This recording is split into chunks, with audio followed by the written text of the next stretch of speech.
Councillor Anderson. Please do not return to the building until given permission to do so by the council staff.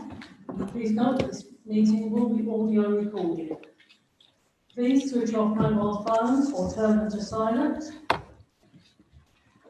Members, there are 4 microphones on the tables for your use during the meeting. When I invite you to speak, please wait until there is a microphone in front of you before speaking, as microphones are needed for the hearing room and for the audio recording. Where possible, please help by passing microphones to each other and use the hand gel and antibacterial wipes on the tables if you do touch the microphones. I apologise, this is long tonight. Members, voting will be done by a show of hands in line with the Constitution. I will ask for a show of hands for and then against recommendations. Numbers for voting will be noted by officers. Just waiting for it, the recording to start, members.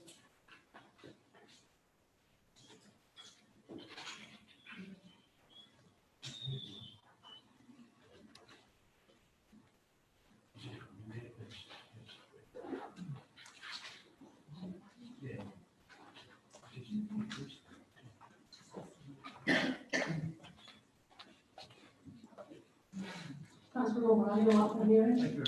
Thank you.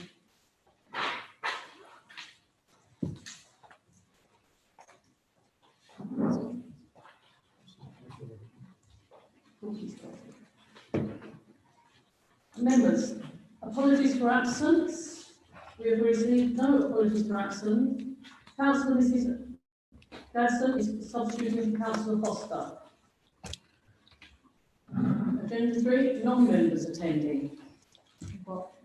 Councillor Simon Wootton, Councillor Newport, Councillor Mrs. Christina Mason, Councillor Mrs. Rowe, Councillor Mike Stepford, Councillor Mrs. Gooding, Councillor Mr. Gooding, and Councillor Ian Foster. Have I missed anybody?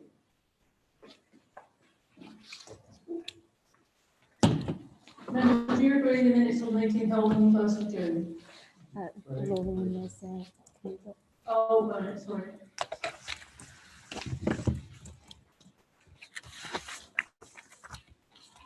Right, sorry, we've got including the following additional text at the end of the first paragraph of minute 84, declaration of interest on page 1. And the agent, and by the virtue of being the Essex County Council member for Rochester South.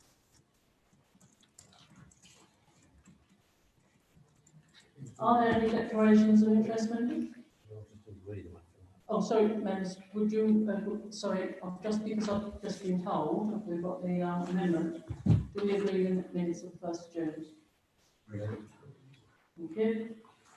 Are there any declarations of interest, members?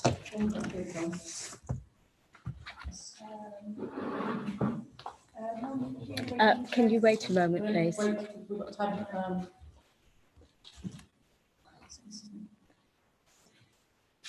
Councillor Newport, Mrs. Newport, yes.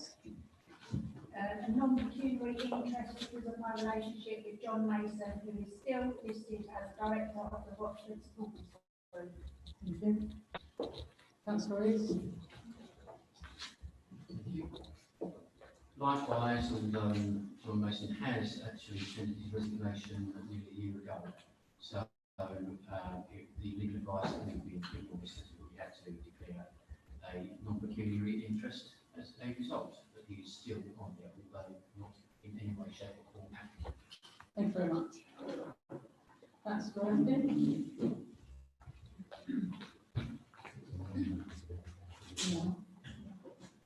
Chairman, of non-pecuniary interest as a member of Rochester Parish Council. Thank you. Councillor Williams. Mr. Chairman, a non-pecuniary interest in the Chairman of Rochester Parish Council and this application being in that ward. Thank you. Thank you. Councillor Mr. Shaw. Mr. Chairman, non-pecuniary interest being Ward Council for Qualities and the school district. Thank you very much. And I will declare an opportunity as being all council for Rochester Rural. Non-members, Councillor Mr. Wootton. Microphone's coming to you.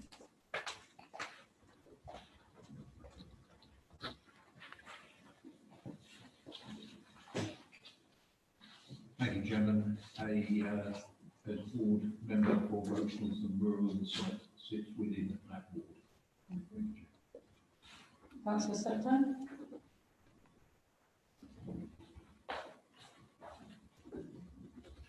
Mr. Chairman, as county councillor for Rochford South, where the people on the site sits within that division. Thank you. Councillor Spacer, I can see you, sorry. Thank you. I declare a non-pecuniary interest as my husband is still listed as a director of Rochford Supporters Limited, despite resigning some months ago. In the interest of transparency, I also declare that I have received communications from both Rochford Supporters Group, lobbyists and law homes, and also RDC on this application. I remain open-minded, but to avoid any risk of apparent influence, I will leave once I have spoken. Thank you. Thank you very much. Lauren, can you want the mic down, please? Please, show you're safe with the mic.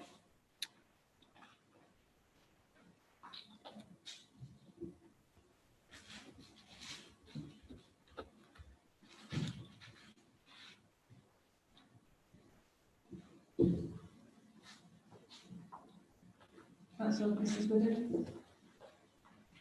Non-pecuniary interest in the grounds of the time and adjacent ward. Thank you. Councillor Mr. Goodin?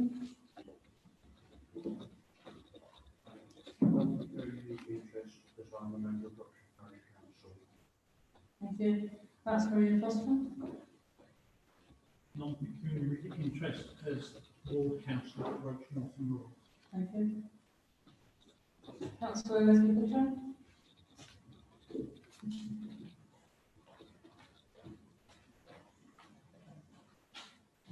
Thank you. Non-pecuniary interest, I'm the ward councillor for Hawke College. Thank you very much. Councillor Carol Whiston? I'm not sure, but I do a non-pecuniary interest because I'm a councillor for the other side of Ashington, Great Lane. Thank you very much. Have you had everyone's declarations of interest? Thank you. Item 6. Agenda item 6 is the land east of Ashton Road and north of Rochford Garden Way. Can I ask all members if they've read the additional addendums, please?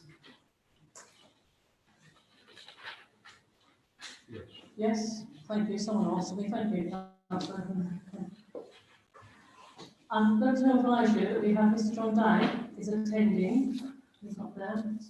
To answer any questions that members may have on the legal advice that is included to the committee report at Appendix 3, pages 6132 to 6134.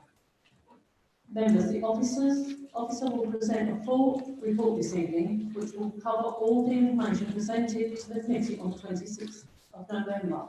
However, we need to be focused on the specific reasons why the application was deferred in November, and these are addressed in paragraphs 2.1 to 2.45 on pages 6.2 to 611 of the report before us this evening. Can I ask the committee to present the report, please? Thank you.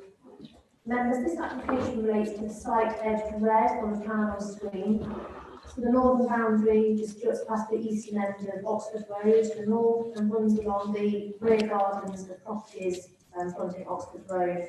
It then turns south and it runs also along the rear gardens of properties and some properties on Ashington Road. The application then has a southern boundary with properties on Watford Garden Way, Percy Cottage Road and the drive to the southeastern corner. The eastern boundary juts out in this position here, so this triangle here, and then runs up this line here. The site also includes small additional areas connecting through to Ashington Road, one here, and a larger area here, which includes these two properties, and then a section of Ashington Road here. This is also a section of the application site between two existing properties in this area here.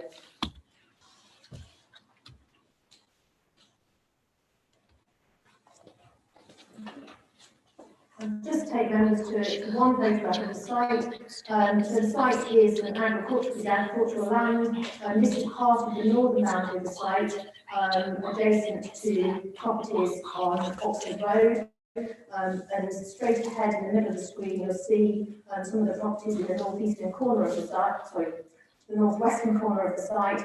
And this is one of the commercial properties on Ashington Road, and then some of the rear garden boundaries of the properties on Ashington Road.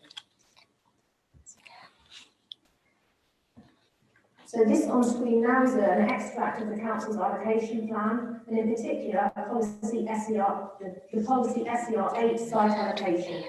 The land shaded purple, informing the majority of the application site, has been specifically identified by the council for residential development, and the principle of the proposed residential development has therefore been accepted here.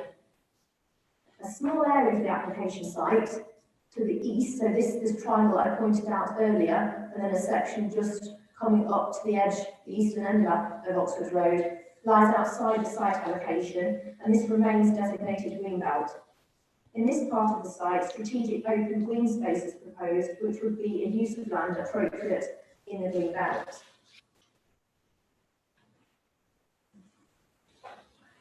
So on screen now is the proposed phasing plan.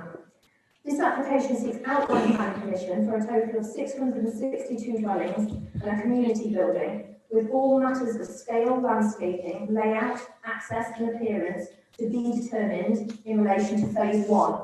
So phase 1 is the sort of reddish coloured area, so it excludes the area of land here, which is for the community building, but phase 1 includes all of the area to the eastern boundary, which would be the strategic open space, and also the existing ditch running east to west across the site. There's also two more parcels of open space here that are also within phase 1. Phase 1, in relation to phases 2 and 3, outline planning permission is sought only. Only the matters of layout and access are for consideration at this stage. So phases 2 and 3 are the blue areas and the green areas on that plan on the screen.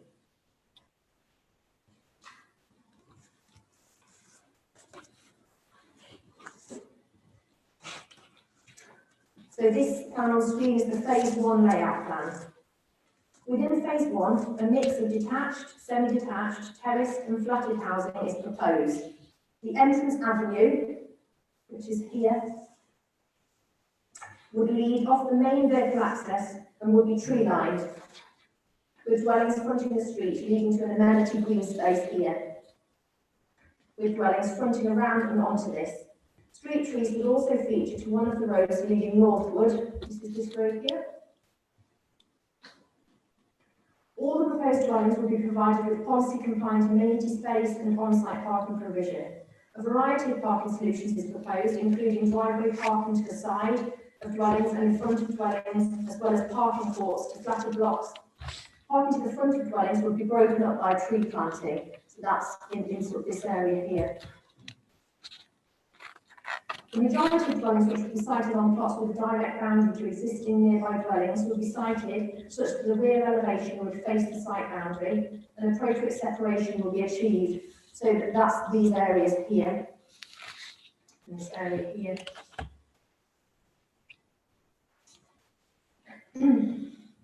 To ensure that impacts relating to overlooking and overshadowing would not cause unreasonable harm to the amenity of existing residents. So I'll take you then to the layout, which includes the layout for phases 2 and 3. The layout for phases 2 and 3 again proposes a mix of dwelling types. Detached dwellings are proposed, which in the main would front onto the proposed green spaces, including the east-west ditch. So that's this area here. So you've got a series of dwellings which front onto this space, from facing south here, and then the dwellings facing north on the southern side of the ditch. This is also the case for the eastern parkland. So here the layout would see dwellings facing the eastern parkland, here and here. There'd be 2 vehicle crossings over the ditch. I might be able to just zoom in a little so you can see that.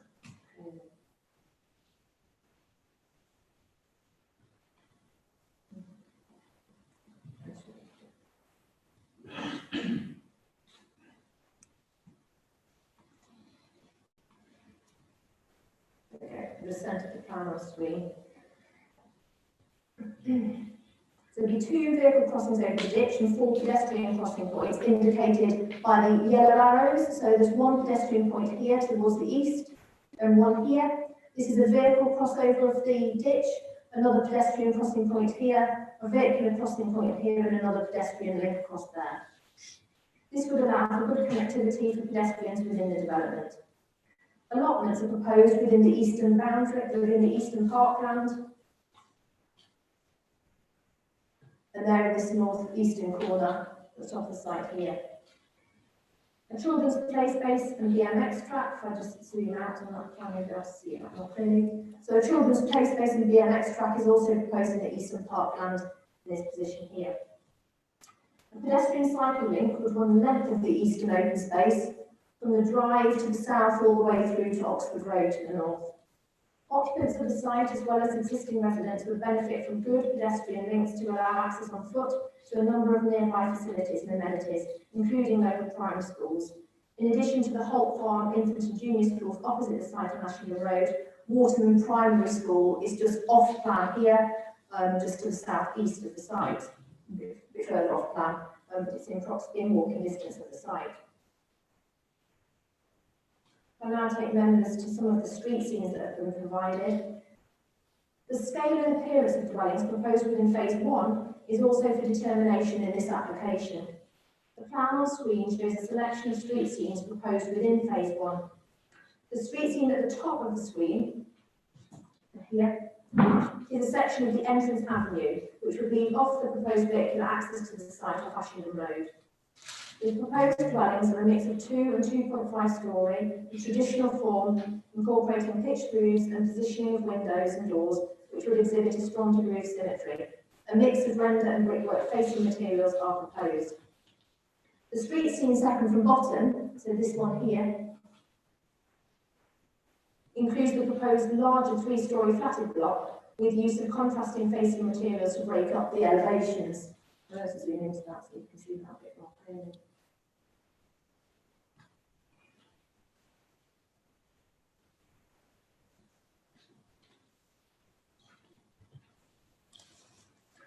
The scheme will deliver the Council's policy requirement that 35% of the dwellings be affordable. In terms of appearance, the market and affordable properties proposed within phase 1 will be similar, with the same palette of facing materials to be used. The street scene second from top, so I'll have to just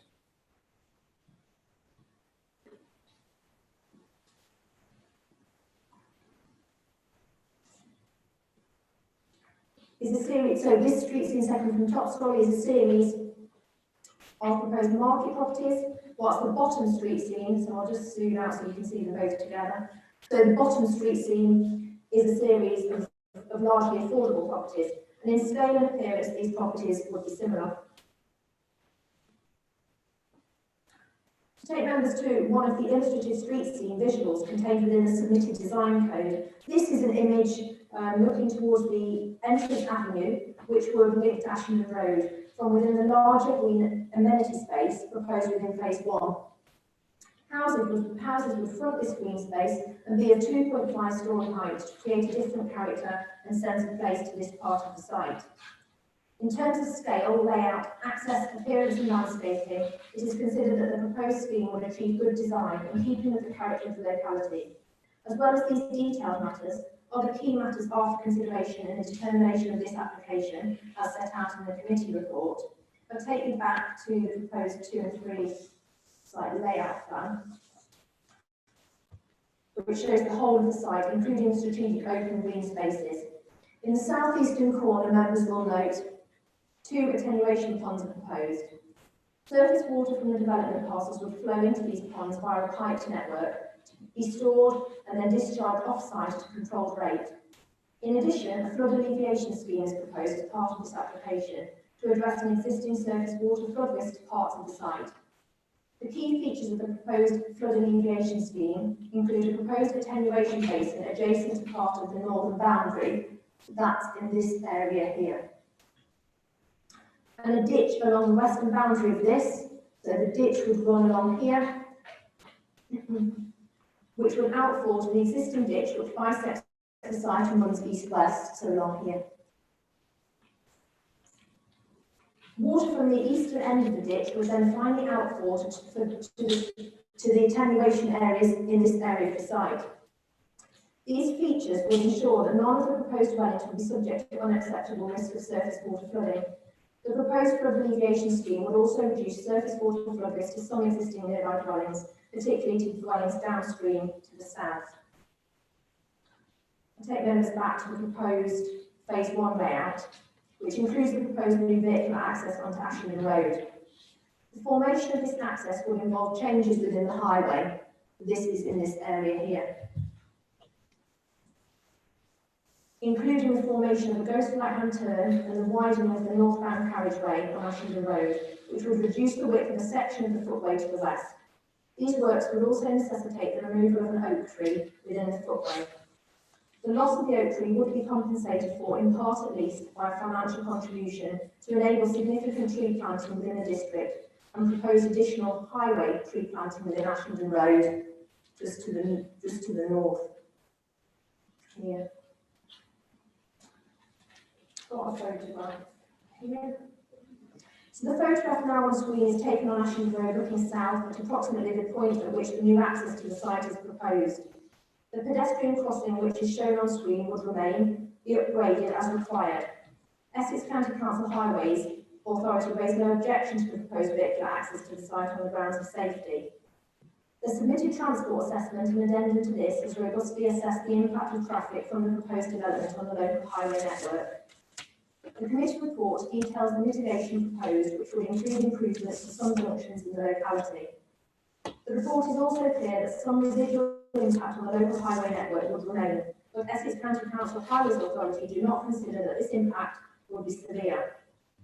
In addition to junction improvements that will be required of the developer, significant financial contributions towards public transport improvement and cycleway improvements will also be provided.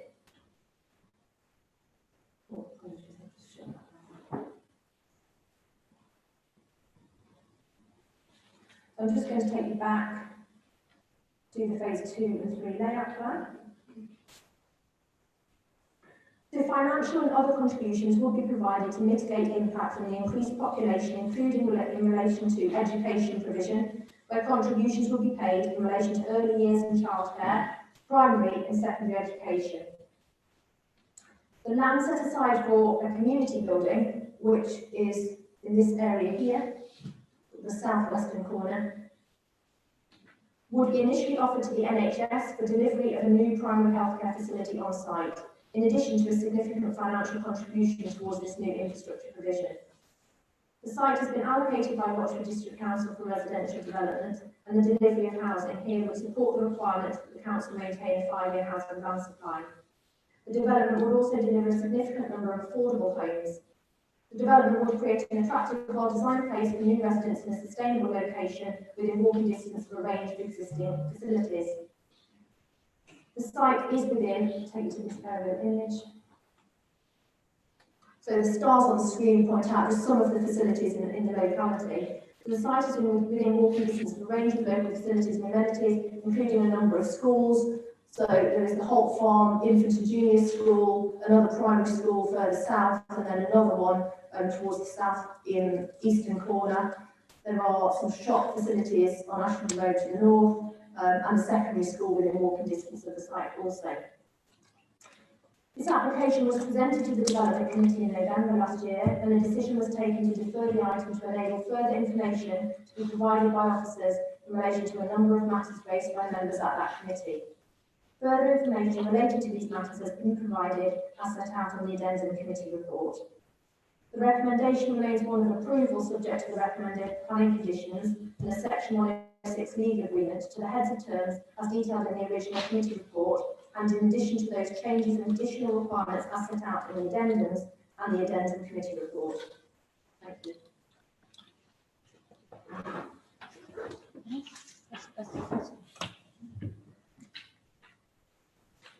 Thank you, Katie.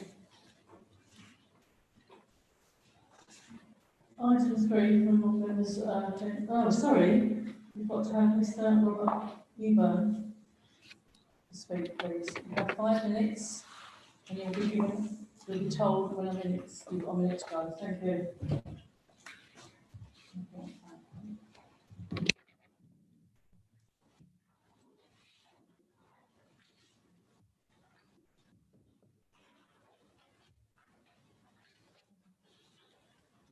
Thank you. Thank you for providing me with the opportunity to speak again in support of our planning application.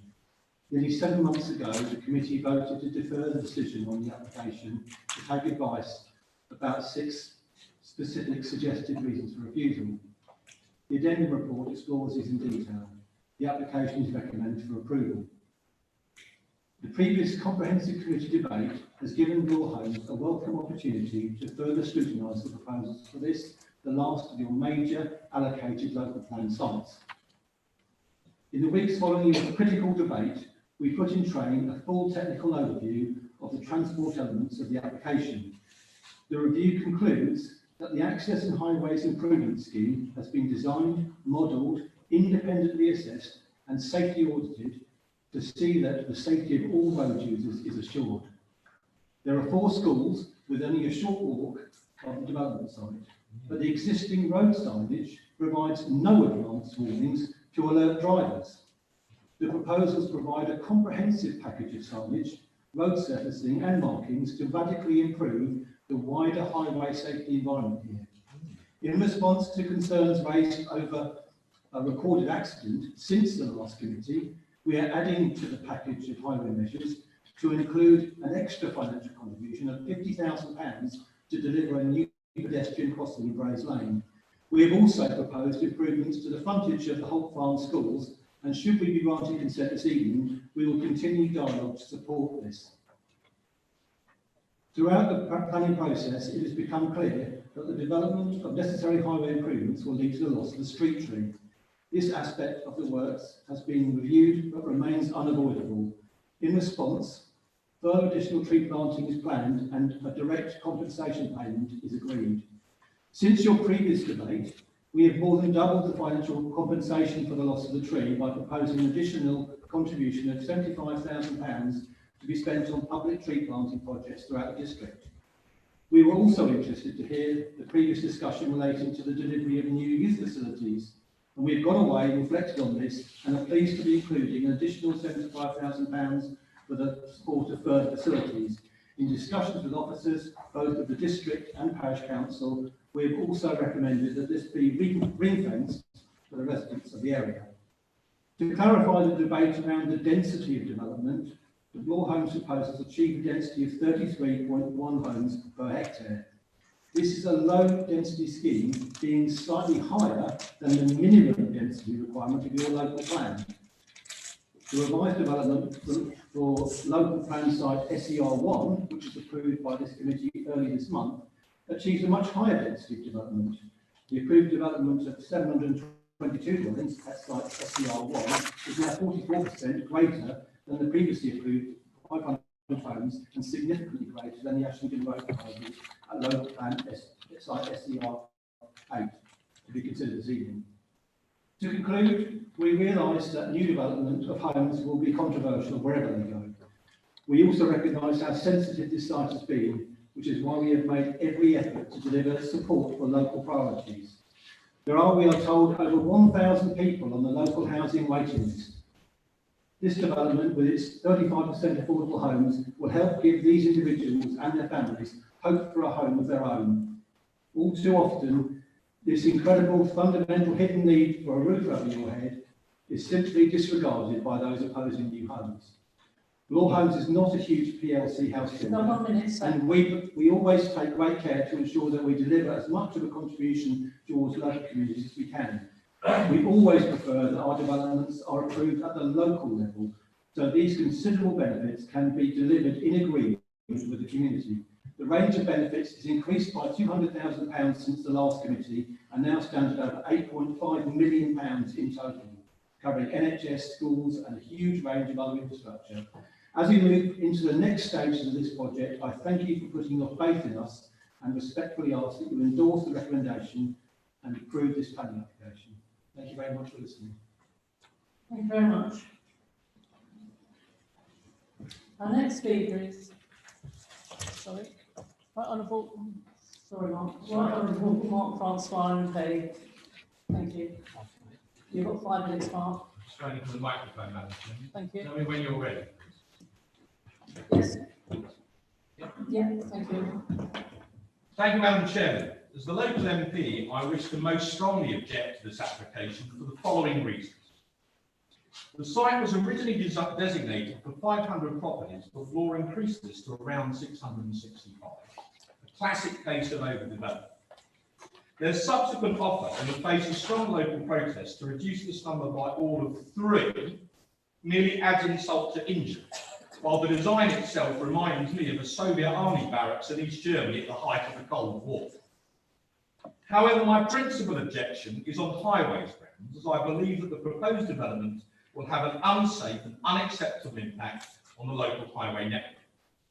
The applicant's own transport consultants concede that without remediation, the number of key junctions along the Ashington Road and nearby will be overwhelmed by 2029 by the extra traffic, but their proposed remediations are unsafe. For instance, the applicants propose to expand the approach to one of the mini roundabouts on the Ashington Road from 1 lane to 2, even though Essex County Council, as the Highways Authority, recently reduced it from 2 lanes to 1, specifically on safety grounds. So that is a safety failure straight away. Similarly, narrowing of the footpath opposite the 2 schools facing the proposed access to the development, itself a bad location, is clearly unsafe too. Another safety failure. I appreciate that ECC, the local highways authority, has not formally objected to this application, but there are 2 points to make. First, in my 20 years experience as the local MP, they rarely object to any major applications on highways grounds, and many involved in Essex local government know that and often complain about it. Secondly, and in fairness to their highways officers, they pointed out to me and others before that under the National Planning Policy Framework, they can only object to proposals which have a severe effect on traffic, but there is no clear definition of what a severe effect actually is. Similarly, the RDC's planning officer's report is fatally flawed, as it states in at least 6 places that the traffic effect is not severe, but without once defining what a severe effect is. So it's an assertion, but which is being presented as a fact.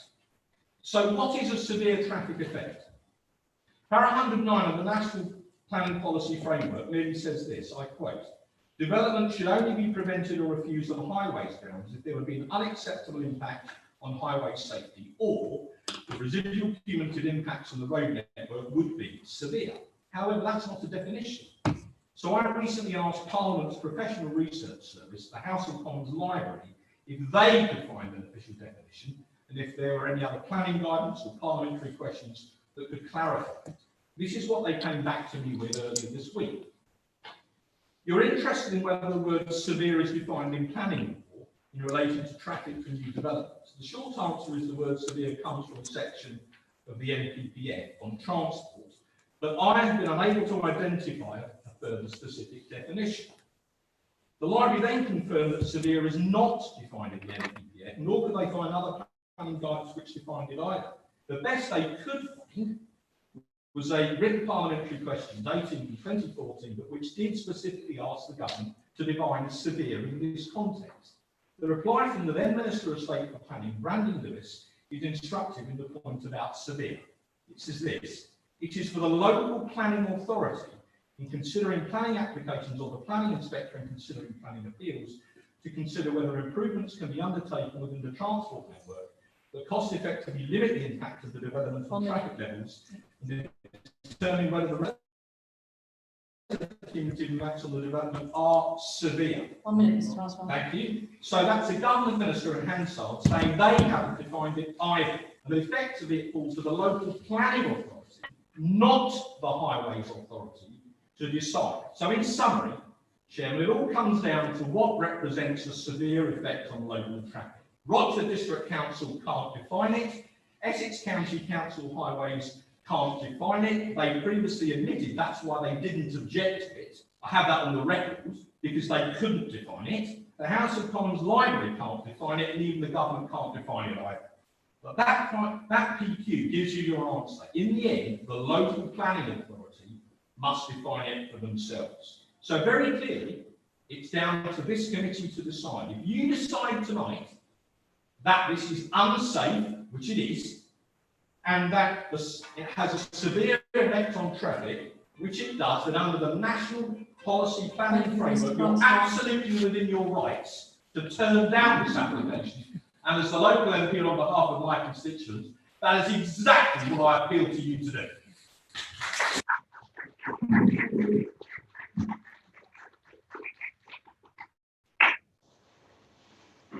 Councillor Ian Foster, as ward member, one of the ward members, would you like to speak, please? You will declare pecuniary interest on this? And you also will make 5 minutes. Just before I start, put the time on, I'll say there are 5 schools, not 4. And You only need one microphone. You only need to speak into the microphone. You'd be better off sitting It there. might be better sitting down. It's fine if you want to. right, thank you, Madam Chairman. Remediation Jacob acting on behalf of Essex County Council, and the baseline technical note dated October 17th, using data now 7 years old from 2014 and 15, described 4 major intersections in the Rochford Town Centre area, which were highlighted as having traffic safety and congestion issues. It specifically states that high levels of congestion are observed at all 3 approaches to the Ashland Road, Hall Road, West Street roundabout. It also states we observe medium to high levels of congestion along the majority of Ashland Road. All of this before the Hall Road and Braes Lane developments have been built. Quoting from the report presented this evening, page 6.5, section 218, it states at the Ashland Road, West Street, Hall Road junction, no junction improvements could be carried out as the development would add to queuing and congestion. So no capacity improvement there. Ardent Consultant, in its assessment, used software and algorithms to assess traffic impact. In 2 cases, including the junction I just highlighted, the software predicted the junction flow to be over theoretical capacity, with queuing and delay rising exponentially. It also added that the development traffic will add delay and queuing at the junction. Ardent dismissed these results, saying they should be treated with caution. So it would seem that if the software and algorithm don't support and give the results you want, dismiss them. Using a phase 1 average of 2.2 car spaces per dwelling, this means potentially 1,450 cars for the development of 662 homes. Even with an average movement of 1 return vehicle journey per car day, this ramps up some additional 3,000 vehicle movements per day, entering or exiting via Ashton Road or Percy Cottage Road. Bearing in mind what I've said, the Ardent assessment, page 71, paragraph 6.41, discussing increased levels of traffic congestion in the network, says some drivers are likely to take an alternative route if able to avoid congestion, supported by satellite navigation with live traffic data. All potential alternative routes are rightly described in the Ringway Jacobs report as congestion hotspots, especially Rectory Road, which narrows to a single lane under the railway bridge with traffic light control. Hitherto, all discussions seem to be focused on Ashton Road.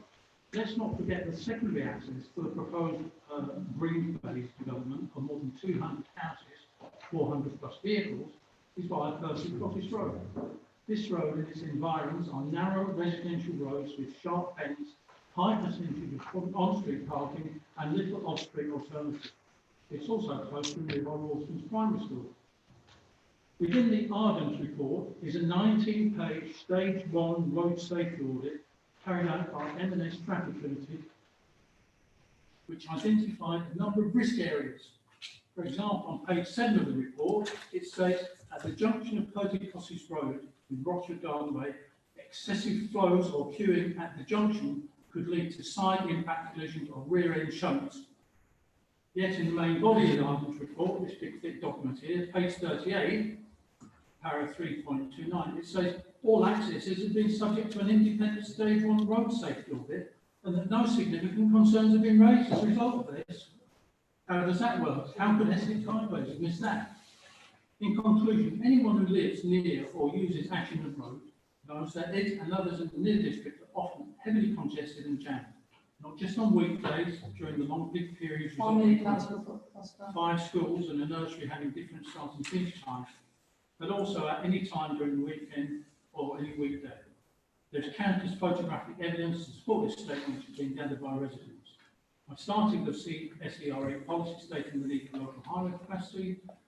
There isn't any. I just make a personal statement. There have been some comments made about me in the past week, challenging my credibility in making various statements. For the record, I studied engineering for 4 years as part of an engineering cadetship. I hold an honours degree in business studies.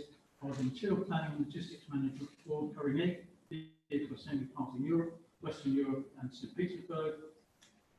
Deeply involved in material and vehicle transportation. Finally, I'm a fellow of the Royal Society for the Advancement of Arts and Manufacturing, more commonly known as FRSA. When someone has to attack another person, as it seems to have been happening against me, it's often the case they cannot attack the argument. Thank you. Thank you very much, Councillor Foster. Have none, sorry, I do apologise. Have not members wishing to speak, Councillor Woodley.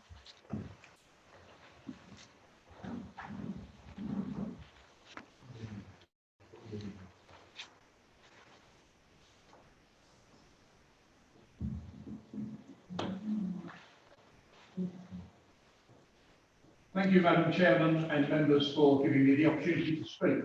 As both a leader and ward councillor for the area in which this proposed development sits, I feel a compelling need to speak in strong opposition to the approval of this application. In November 2020, I made a speech at the planning meeting which covered a broad range of issues. The outcome of that meeting was to defer a decision in order to take time in which to focus upon and consider 6 key areas of concern. I am not allowed enough time this evening to comment on all 6, so I will restrict my remarks to just 2 of what I consider are the most important reasons. Firstly, to create a completely new main entrance of this development opposite an infants and junior school is, in my opinion, sheer lunacy.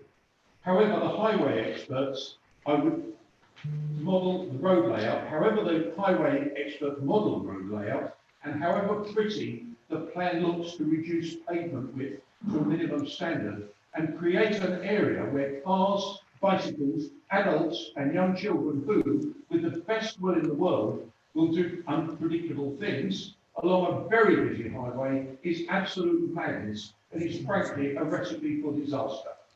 This element of the proposal alone is quite disturbing as it will create a complex road layout directly opposite Hawks Farm School. This will become the main access and egress point for pedestrian traffic and will potentially lead to injuries and potential fatalities with young and other members of the community. The intensification of pedestrian conflict, which is further exacerbated at school times, cannot be overcome simply by mitigation measures. And may I say, Chairman, I take strong objection to the photograph that was shown that portrays Ashington Road as a quiet country lane.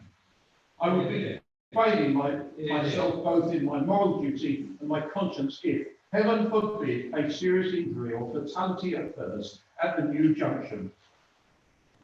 Turning now to the other of the 2 reasons, highways matters and traffic volumes along Ashington Road. Everyone who lives and works in the area knows what a significant artery of the road network it is. On a daily basis, at potentially all times of the day, it can become heavily congested, and the consequent delays it causes users in order to reach their destination. Percy Cottage Road is a wholly unsuitable alternative access to the development. The Rochford Garden Way estate is a well-designed and attractive development, but with relatively narrow roads combined with on-street parking, navigating via Somerset Avenue or the Drive, all converging back, believe it or not, to Ashington Road, which is the very root of the problem. Once I acknowledge this site was adopted back in 2014 within the local plan, it was, I believe, a huge oversight not to require to make such significant residential development conditional on being served by a completely new relief road, which does not impact or exacerbate congestion along Ashington Road. It is acknowledged that Ashington Road is one of the busiest of its type in this part of Essex, and the approved industry marker level is set at severe. I believe we have been let down very badly by Essex County Council, the statutory authority for highways, which has not more robustly resisted approval on the grounds of increased traffic volumes. How long do we have to go on for before someone stands up and has the word severe tested in more absolute terms, rather than the airy-fairy cop-out approach which is currently taken? And I would like to compliment the Right Honourable Mark Francois MP for making just that point. With the likelihood that on average each property will have at least 2 cars, it is obvious to anyone that usage will contribute significantly to an already heavily congested road network, acknowledged by Essex County Council highways experts, even before any further development takes place. To be over capacity and to have already reached a severe level by adding thousands more, yes, thousands of additional movements per day. I know the proposal talks about several changes to the road layout along Ashington Road. None of these actually address capacity. It is interesting to note that the Ashington Road Rectory Road junction will be changed back to a layout similar to that which existed previously and which was changed on County Highways recommendations a couple of years ago on so-called grounds of safety. That defies logic to me and suggests to me safety is low on the list of importance in this matter. If approved, this application would therefore have a serious and detrimental effect on pedestrian safety and lead to an unacceptable level of risk.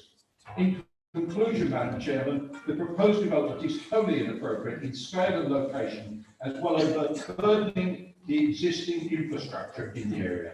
It's time, Chairman, I accept this is a difficult decision for the Development Committee tonight, but I should like to thank you and members for listening to my concerns. Thank you.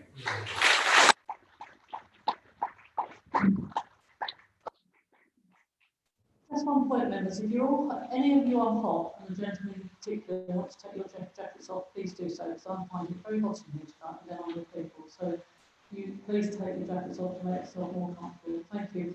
Councillor Cheryl Rowe.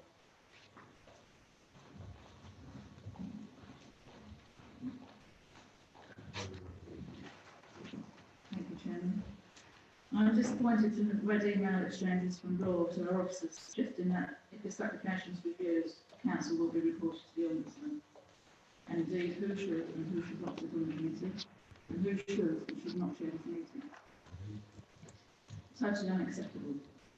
I urge that this committee should not feel bullied, and if you feel that you can pass this application on its merit, that's great. If you don't, tough, it goes to appeal. No councillor or officer should ever feel that they are being bullied. As deputy leader of this council, I am appalled at such behaviour, and perhaps Law should take this back to their board. Yeah.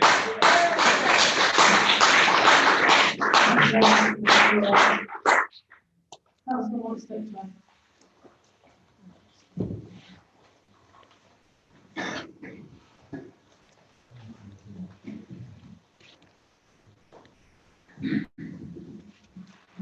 Thank you, Chairman. A lot of what I was going to say has already been said, and I won't waste the committee's time going over it all again. I want to simply say that I am absolutely appalled at Essex Highways, and being a county council, I am appalled at the way that they have treated this particular application, despite many meetings that I have had with them with regards to the design, the layout, and the principle of the junction that they're talking about. Percy Cottage Road is not suitable as a second entrance. It needs to be vastly widened to be able to deal with that particular issue. And it doesn't stop there. Rochford Garden Way, Somerset Avenue, and all around there. Companies have suggested putting sums of money in for various junction improvements, like the Anvil Inn and various other junctions. We've had this before. There is very little that can be done with those junctions to make them improve. The Hall Road, West Street, Ashington Road junction. The only thing that you could do there would be to demolish a school, fill in a river, and move a railway bridge to be able to actually do any improvements there. So what can you do? There is nothing you can do. I'll pick up on a previous point, on the previous speaker, that the only solution to the road network within Rochford, which, being honest, if Anne Boleyn was to come back, she'd recognise, it is medieval road layout. The only solution would be to put in a new road. And the only place that I can see that would go would be from Sherry Orchard Way up to Rectory Road, and you'd have to improve the railway bridge there to be able to do that. So I don't feel that the company has really looked at these particular issues. Chairman, I'd like to pick up on one or two bits and pieces within the addendum itself. It is very unclear with the comments of the officers with regards to the zebra crossing up in Braes Lane. They suggest that it shouldn't be part of the heads of terms, yet money for the repairs or improvements to the Amber Lynn junction have been included. There is a desperate need for a zebra crossing or similar, and in that Braes Lane. We've had meetings with the school, there has been instances there. I cannot see any reason why that should not be included if the committee is to agree this. I still do not understand why a tree of some 200 to 300 years would need to be removed. The design and there's sufficient room on that road, on the other side of the road, to be able to actually design around that. Yet they offer some money to actually to compensate for that. It's unclear where that money will go, as the trees, but who's going to have control of that? Where is it going to go? It is very unclear within the scenario.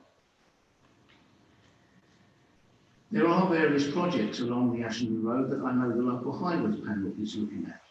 Yet there is does not appear to be any assistance coming forward for those particular schemes, improvements to zebra crossings, etc. I hope the committee will actually confer some of these points if they are of a mind to actually agree this application. But I cannot see, without some dramatic work, i.e. a new road, that anything can be done to relieve the problem along the Ashenden Road. Thank you, Chairman. I will leave it at that.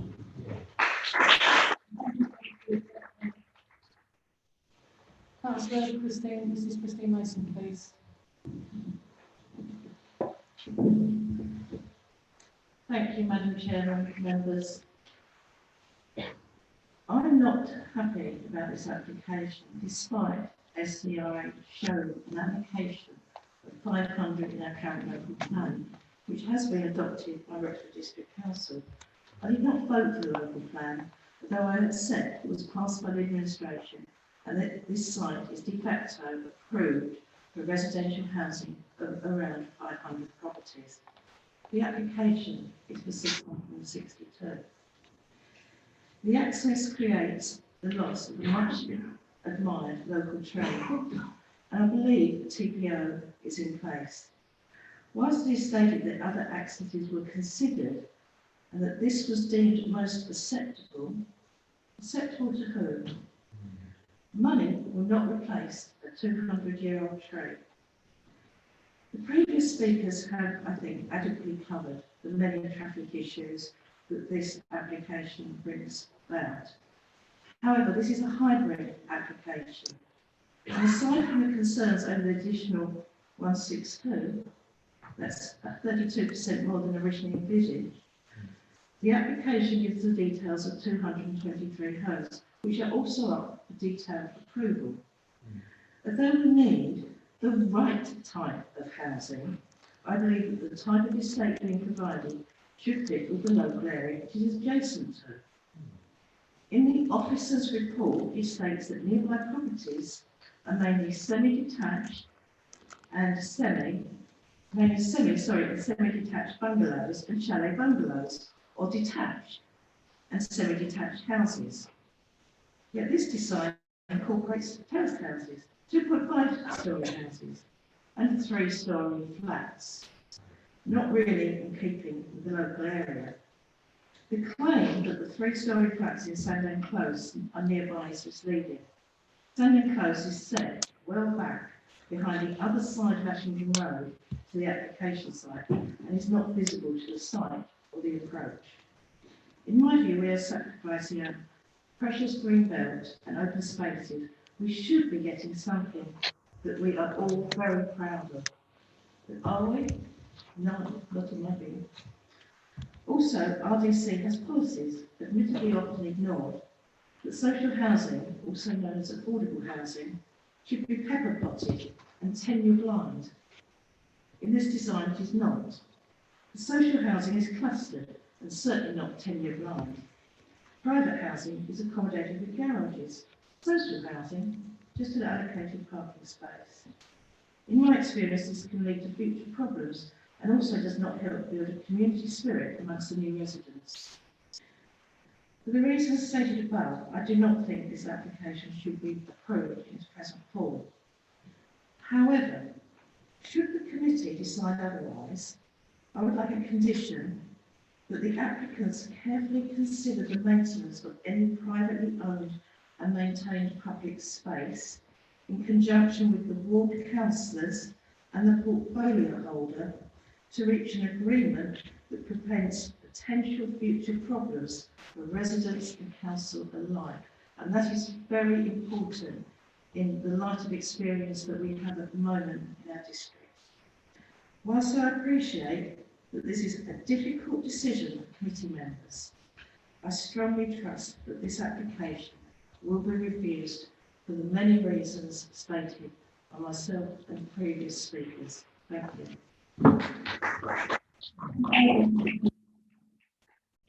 Councillor William? Councillor Mrs. William, sorry.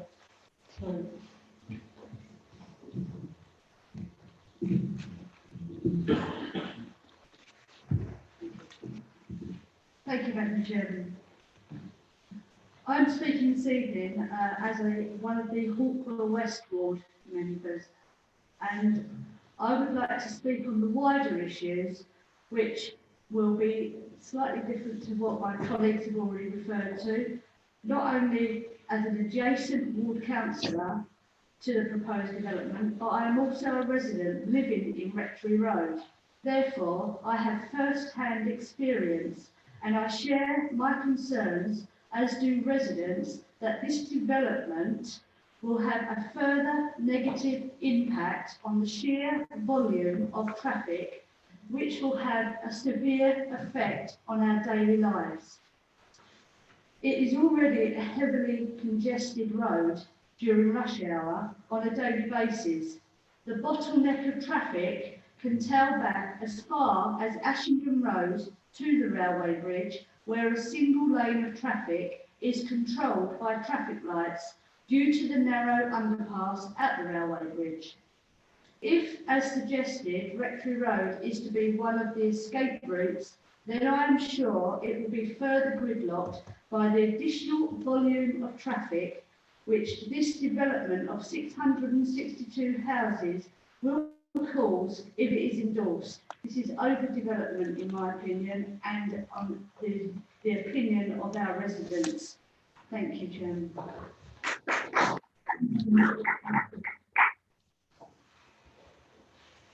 No other members? Thank you, Councillor Mrs. Mason. Is there any other? No. Councillor Newport, Councillor Mr. William? No.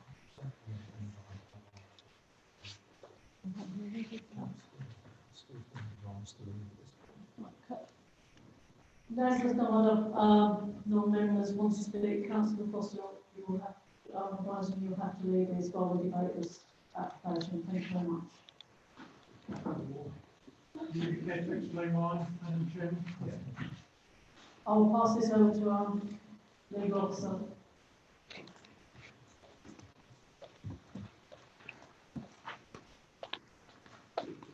I think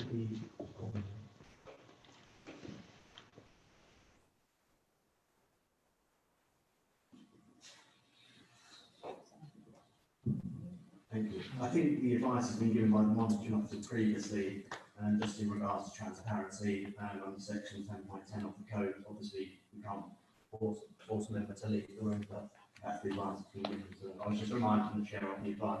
Why do you leave? Yeah, it's for the individual member to take advice from the monitoring officer, and when they choose to accept that advice, it's also their decision. Councillor, oh sorry, members. Explain the reason. Members of the public, I That's been can't. discussed in private between member and the. Can I come in there, Councillor Foster, would you like to stay and to listen to it, but not contribute at all into the? I understand that. Okay, so yes, please stay. Thank you. Yeah.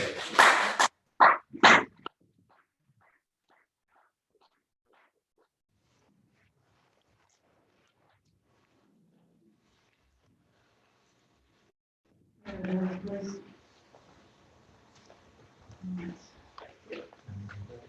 We're now going into the members' debate on the deferred items.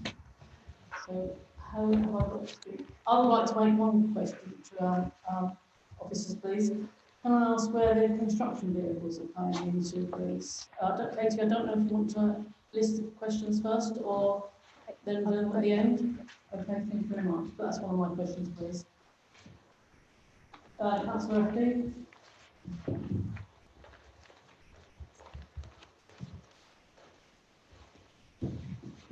Thank you, Chairman. Just got a quick question on drainage debate later. Whereabouts is in the paperwork law home centres? It says they're going to be putting parking for the school, which is 2 minutes away. I was wondering where she trusts that on the pamphlets. That isn't an official document for this meeting. I'm just interested with it. Okay, thank you. I'm sure Katie will come back to you. Councillor Mr. Shaw.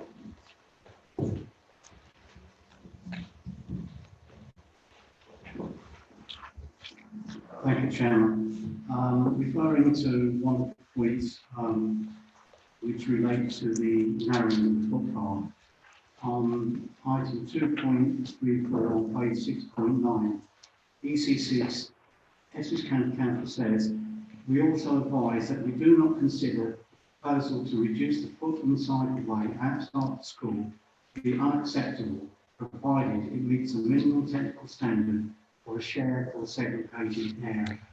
However, as outlined in our initial corporate response, it will be a significant downgrade from what is already in place and is therefore undesirable from an education and public health perspective. The width of the pavement was put there for a reason. What has changed? Nothing. If anything, there are more reasons why it should be retained. The junction facing the school. Vehicles access to the site, I believe, is actually going to be by Wise Lane, which can only be accessed by Ashenden Road.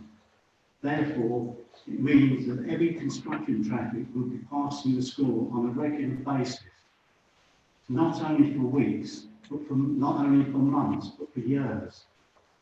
Laws say retention of the pavement width in front of the school in excess of a minimum 3 metre wide required by ECC.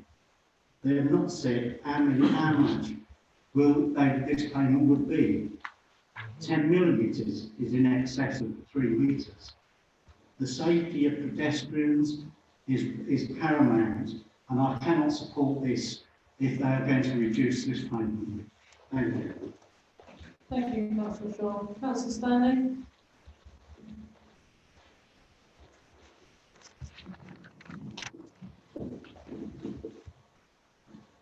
Thank you, Madam Chairman. First of all, I've got to say that this planning proposal, SCR8, was done in 2014. And in 2014, obviously, traffic was a lot different than what it is now. And we couldn't obviously foresee what it actually means to the Ashton Road. And as a speaker has already said, the movements, the 3,000 movements in Ashton Road will cause quite a lot of congestion. I just ask the officer, first of all, we obviously knew that there was going to be a development here, and have any considerations been thought about since 2014, or is it just at this moment in time that we're at? Because I feel that this is all of us, sort of a quick job, sort of, we've got to get this done, sort of thing. So that's my first question. My second question is,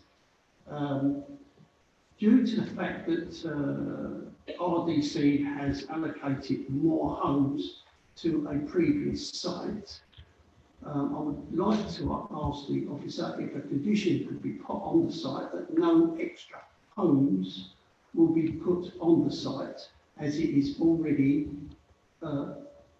overdeveloped. I consider it to be overdeveloped from the 500 originally put on that site. And thirdly, due to the fact that there is really only one main entrance to the site, is it, I don't know if this is a planning policy or whether we can do it or whether I can say this, but I'm looking for other means of getting onto the site as a main entrance to the site rather than where it is at the moment. In other words, is there a plausible entry to the site other than what's already there? Thank you. Thank you, Karen. Thank you, Councillor Daniels. So all the questions will be answered again. If anyone hasn't had their question answered, please indicate and I'll ask the officer to do so. Councillor Reeves.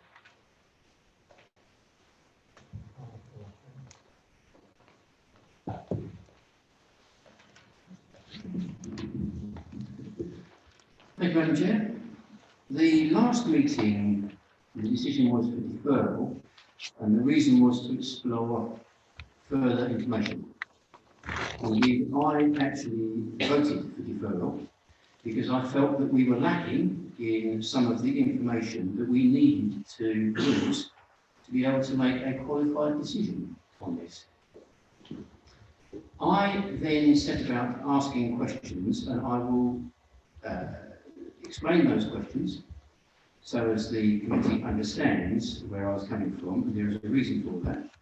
Number one, when we had our last meeting, Essex Highway representative was asked, because of the result of the recommendation on the traffic assessment for an improvement to be done to the Anne Boleyn roundabout, when asked what that improvement would be, the answer was, it's complicated. So I set about then to ask for explanation what those that would be. The problem is that most of the improvements that are recommended here are for a two-lane approach to a roundabout to be introduced. The Anne Boleyn roundabout already has a two-lane approach. So it's not unreasonable for me to ask what those proposals are. I have been asking for an answer to that since February. I have written a number of emails and I have not been furnished with a reply. The traffic assessments rely on improvements to the roundabouts going by the two-lane approach. When we had the Hall Road development, that is exactly what they did there. So I wanted to be sure in my own mind that that solution actually works. So I asked for a copy of the traffic assessment for Hall Road, and I asked for traffic surveys either side of the development. That would then give me an answer as to whether that solution actually works. I don't think that's an unreasonable thing to ask. I got a copy of the traffic assessment, and I got a copy of the traffic survey from 2010. Having asked umpteen times over for a traffic survey which was after the development had been done, I was basically refused. And I had it in writing that I was told that I should actually go and find it for myself. I find that a dereliction of duty of officers. In closing, I support all the traffic comments that have been made on traffic. But I heard a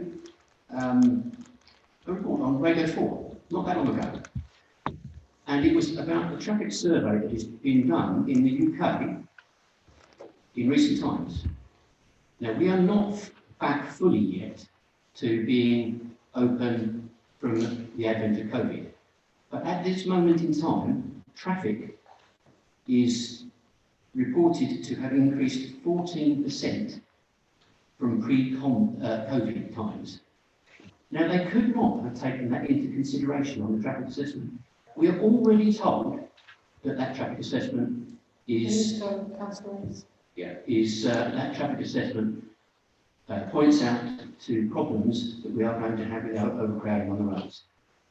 The 14% increase in pre-COVID traffic is logical. While we've been in COVID, people have got used to having deliveries.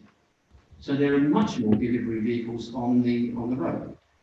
In conclusion, I am absolutely appalled at the disrespect that has been shown to a sitting member of this committee, asking for legitimate information to be able to be sure of making the right decision, and that information being refused.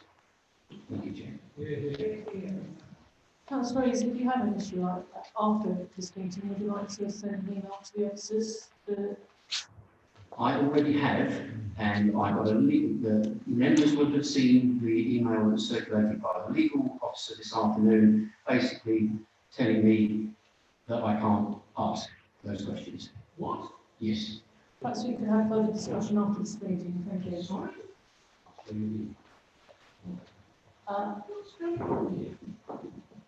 Councillor John, after Councillor Smith, is that okay? Thank you. What's going on? Mr. Parkswell.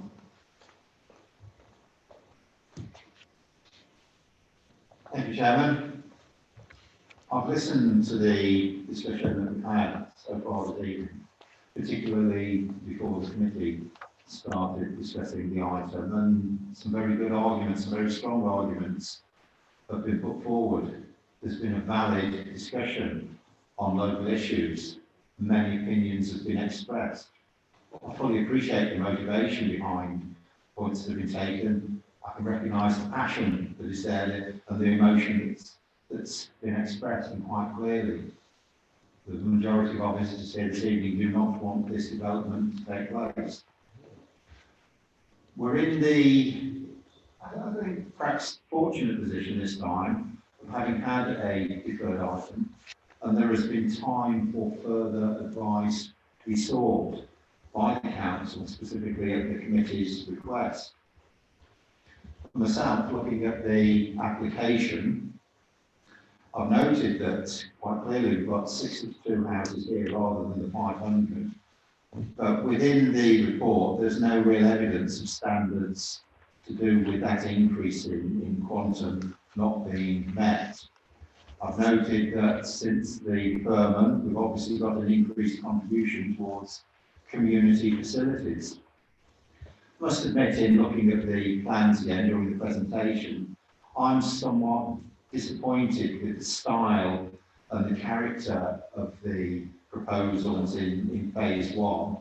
And I think that if phase one, if this application tonight is passed, perhaps some further thought could go into subsequent phases where we could perhaps avoid the repetition and alignment of the proposals. But that's my opinion.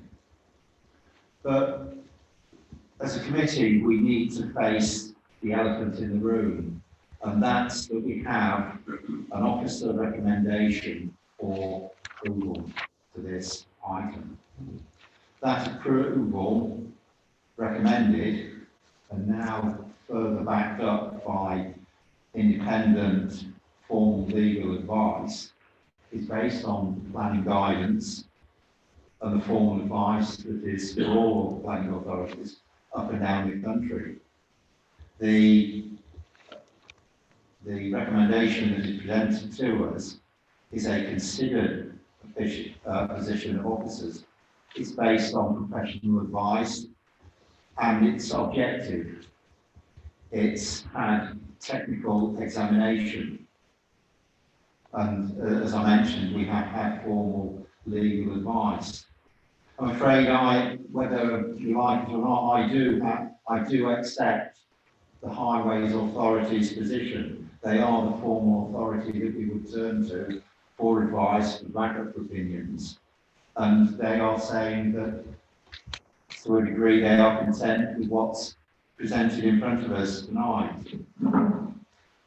I've sat on the planning committee for more years than I care to remember, and I've got a good feel of what can and what can't be taken into account. I'm also very aware that I'm not a ward member, I'm a district council member, and I feel duty bound to take the wider impact of the application on the district into account. I do have to reflect on the wider population and its growth. I have to think about promoting more sustainable ways of living rather than just accepting that the growth in car use is going to continue. And I have to reflect on the work that has been done in the core strategy, which is valid and has got to be part of our decision-making process. So I'm not going to accept or say that I feel my hands are tied behind my back and I've got to simply accept what the officers say to us. I believe that given the terms and conditions on which we must make our decisions as the planning authority,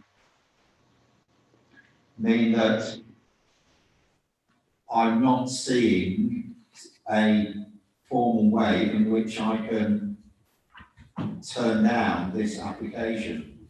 I don't want to say the word reluctantly going to accept the officer's recommendation, because I've looked at the report, I've taken the evidence that's in front of us from the various authorities, and based on the core strategy that we have, I believe I'm going to be supporting this application.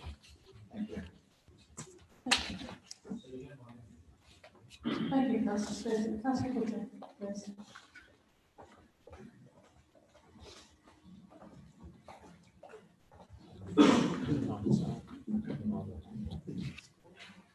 Thank you, Chairman. This has been the most difficult application I've made a decision on in all the time I've sat on the council. I've debated with myself for days over this, seeing both sides of it. We need housing, and this is on our development plan. But we also need to protect our residents, both for their health and safety. We have 5 schools, a nursery, retirement homes down this road, and the air pollution that will be produced by the traffic down here, I feel will damage their health, their safety and their well-being. Yeah. We've discussed severe. I've been trying to look for a definition of severe. The nearest I can get is a definition of severe traffic problems is characterised by slower speeds. And long queues of traffic on a daily commute is classed as severe. Now, we have that down Ashenden Road, not just in rush hour, not just in school drop-off and pick-up times, when we have delivery drivers, the local supermarket delivering whatever, building works going on, people having new driveways, and not forgetting bin day. That does slow that road down, which I believe makes it severe. And if we are to find a definition of severe, I think that comes close to it. So there's been an increase in traffic, I understand, of 2.9% a year since 2014. Now that wouldn't make 21%, and it would be more than that, I would think. And we've had 16.4% more increase in the use of pedal cycles. I just think this is going to be dangerous for our residents. And my conscience, and I heard someone else talk about having a conscience before tonight, but my conscience, I have to look after the residents. Thank you.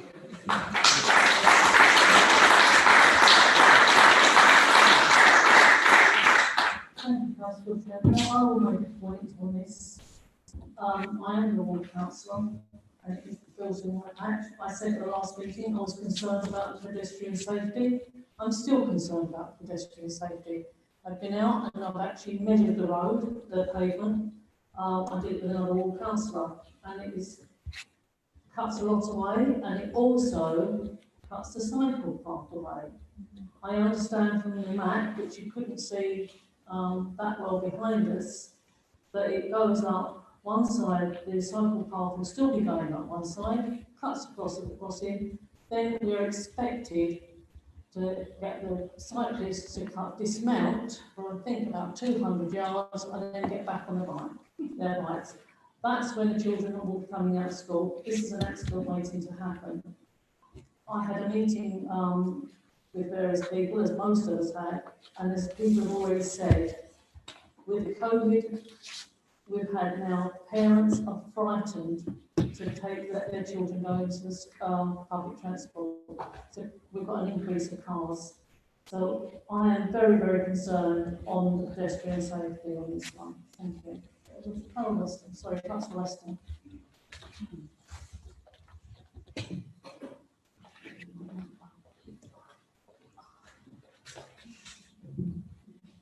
Thank you, Chairman. There's an old saying that says, "We're damned if we do, we are damned if we don't." I too wholeheartedly understand the views and concerns of the residents. I also understand, and the MP and the councillors, I also understand the hard decision that the officers have had to make. Yes, this area, the adoption of 500 houses, which has now changed, understandably. I also understand the concerns of more houses, more cars, but I still don't believe that we really looked into the infrastructure, not just the infrastructure. Schools are full to capacity, doctors are full to capacity. I'm also quite concerned that hearing from Councillor Mrs Rowe about Floor Home saying that they want to take this committee to account if it's not passed tonight.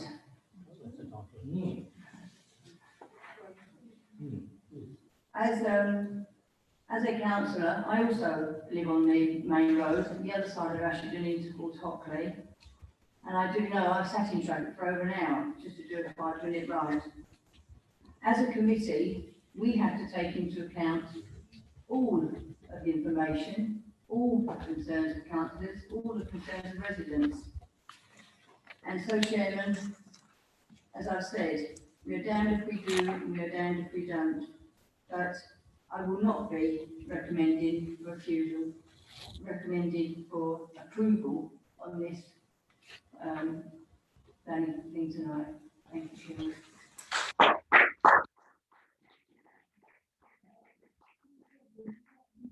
Last question, but not on that leaflet. It's actually in the, Right, okay, it's not on that leaflet because that's not an official document. it's actually in the appendix as well, sent out. Yeah, okay, thank you.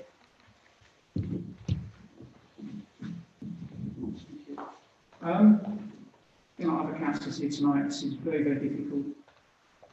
Reading all the paperwork which I've done over the last month and the appendices that have come out over the last couple of weeks and the opinion we've got from Barrister, it seems that it seems like it's a good scheme. But I sit here tonight and hear the arguments, especially about the traffic and congestion. And then I come back from Chelmsford this evening and I made the mistake of going through Ashton Road. And it took me 40 minutes to do 2 miles. So I don't know if that is what this congestion is like. I really don't know. Looking at the advice we've got from the barrister, it's if we don't support this, it's likely to go to appeal, and on his advice, we're likely to lose. So I can take that if it just costs us the money, but we'd end up getting the houses anyway. So I just don't know if what I'm going to vote on yet, so I'm just listening to more arguments. Thank you, Councillor. Is there any other member, Councillor?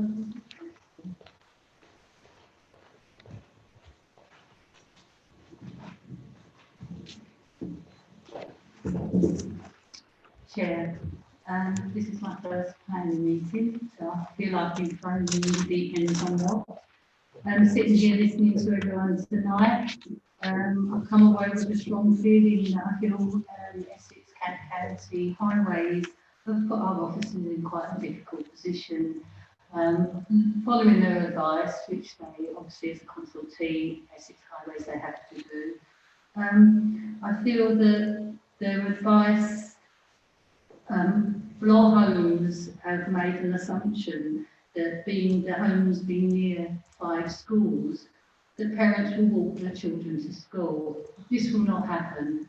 Most mothers, I don't mean that in sort of a gender-biased mothers, but are working mothers that tend to be dropping their children off at school in the car and rushing on. So the number of trips to schools, density of cars on the road is going to increase exponentially. Regarding Hall Road, one of the 106 agreements was a new school. We're still waiting for that school. We're still waiting for Essex County Council Education Department to provide extra provisions, whilst the money's there sitting in RDC's account waiting to be used. Parents are travelling from Rochford Hall Road to Hockley, causing more congestion, which is an aggravating problem. The reports I've read suggest that all the roads in and out of Ashington are already severely congested. The single lights at Rectory Road under the bridge, my own experience of travelling Ashton Road when the school was empty out is horrendous. It's almost, oh God, I forgot what am I doing here. So all I can say is that my sympathies for the officers. I think they've done excellent work, but I think the guidance from the Essex County Council is letting down our residents, highways department is letting down our residents, and I feel that at the moment, I don't feel I can support this application as is. Thank you very much. Right, then we'll do more discussion. I think I'd like to ask. Oh, sorry, Councillor, I didn't see you. Sorry, you didn't do that to me. Sorry. Looking in the opposite Yes, sorry.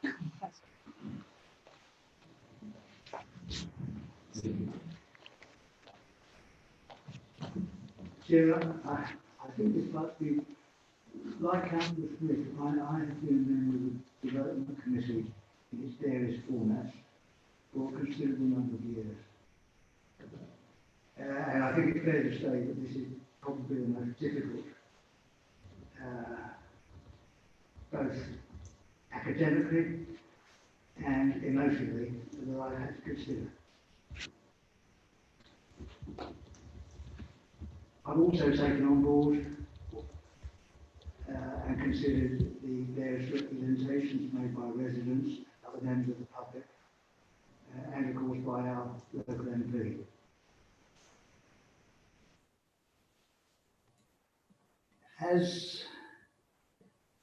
However, as a retired solicitor, I look at perhaps these issues rather differently from the average man in the street. And I know Mr. Dagg will understand what I mean when I say that. There was a saying in my office, I'm a solicitor, I don't do emotion. And that's because we cannot allow emotion to interfere with a rational and proper judgment.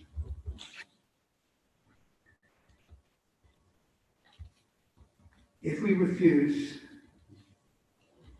this application and the developer appeals, there is no guarantee that if he succeeds, which I must assume that he would, there's no guarantee that we would have the contributions for quite considerable sum towards infrastructure and other parts. It's quite possible that the developer will apply for costs. And we could therefore, by refusing this application, we could end up in a situation far worse than if we approved it, with all the additional expense which would be involved.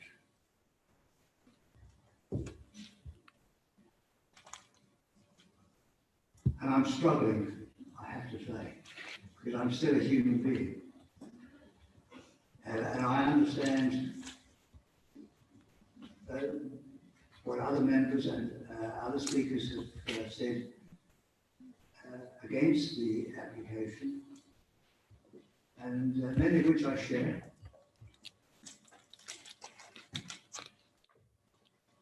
But in making our decision, we are very much in the same book. We need to apply consideration as a quasi-judicial decision. We cannot escape that. And I therefore fear that I will be in the same position as Councillor Smith.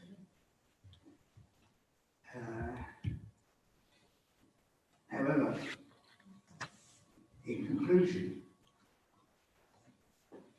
may I express the hope, given that the government is now talking about planning issues and changing them, may I express the hope that our MP, with his contacts, will implore the government to include in their deliberations a definition of severe. I will, but it'll be a little bit late. Unfortunately, in this case, it will. I will try. Thank you, Councillor. Thank you, Chairman. I'm sorry to have been somewhat long-winded, but as a lawyer, you will understand. Of course, I wouldn't expect anything else. Councillor Williams.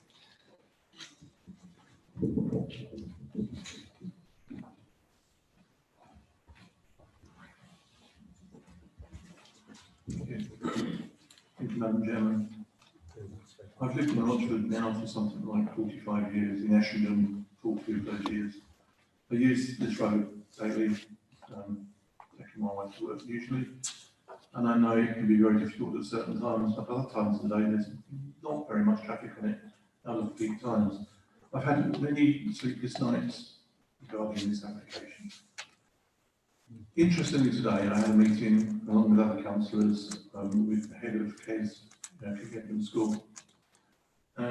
Some of the figures that came out were quite interesting. We have something like 600 pupils going to KES School from Southend. Most of those are not using public transport. Something like 2/3 are coming by car, with their parents bringing them. And I guess this is something like 800 to 1,000 car movements a day. I appreciate how people feel here, the residents. I also, as a councillor, hear from people that are desperate for homes. I am really struggling with this decision. At the moment, I really can't dismiss this as an application. I would support it at the moment with everything that I've heard. Thank you. Thank you very much. Is there any other member? No? Then I'll hand this over to Katie, if you're ready to answer the questions. Yeah. Thank you. Firstly, I had a question about, I just want to clarify something about the additional £50,000 contribution that's been offered in relation to a new pedestrian crossing of Brays Lane. And so just so that members are clear, that as set out in the addendum, officers don't recommend that this be part of the 106 heads of terms. That's not to say that a crossing in this particular location may not be needed, it may well be, but the test for a planning obligation for members to consider something as a planning obligation in relation to an application must meet certain legal tests, and we don't consider that this particular financial contribution would meet the necessity test. So in terms of it, the need for this crossing would not arise specifically from the development. So we did put this question to Essex County Council Highways Authority, and that is their view as well. So what I would say, that if members were minded to approve the application, That contribution does not form part of the proposal, the application at the moment in terms of the recommendation. So it would be for a member to propose that that be added, and that proposal be passed for that to factor in. One of the second questions I think was about the construction access. So that is proposed to come from the north-east off Brays Lane, and there's a condition 52 that requires details around construction access as well. Could you show it on the map, please? Oh, sorry. I think it's just off, actually, it's not, well, Brays Lane is to the north, this is Oxford Road, so Brays Lane is again off Ashington Road to the east, and it would come off an existing farm access, but I don't have the extent of that to show on the plan. Right, thank you. Parking for the school though, I can show on the plan.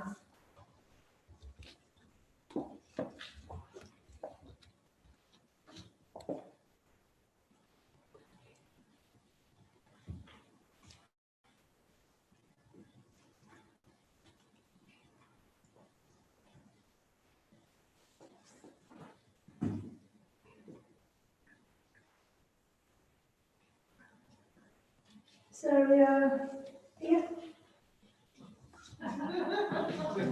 So this is the additional area of parking that's proposed within the site that would be not specifically set aside for the school, but it would be available for use for parents or others dropping children off, picking children up. So it's this area here, these spaces here.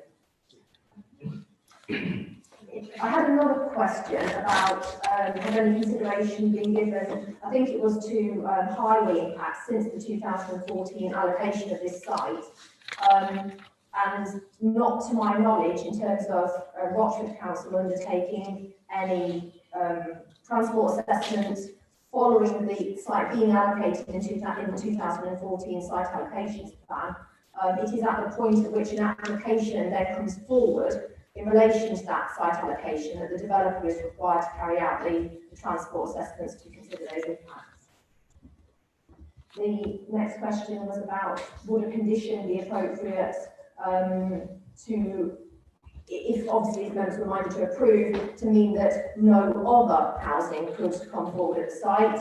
I think my advice would be I don't think that condition would be necessary because on this site, any proposal for any additional housing above that's shown on the plan to be considered tonight would need a planning application. So an application for a new house or more than one new house would be before members either on the weekly list or at a committee meeting. So you have sort of control over those decisions in any case. The final question I think that I've got listed down is whether there is another plausible vehicle access to the site, and I'm not aware of any other plausible vehicle access to the site. The accesses to the site are those that are on the plan submitted for this application. Thank you, members. Have all your questions been answered, please? Well, I've got Councillor Scullion and Gladstone, sorry. Sorry, Chair, could you just find out how many parking spaces would be allocated in that area? Sorry, could you clarify how many parking spaces are going to be made available in the area shown?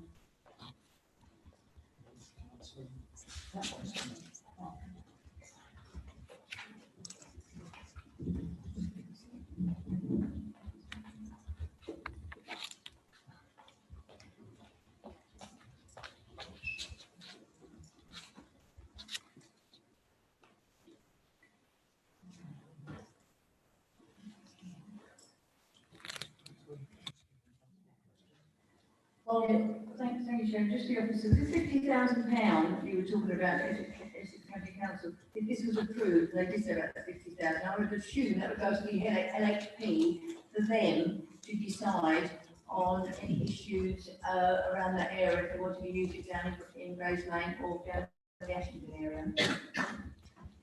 Am I correct in that?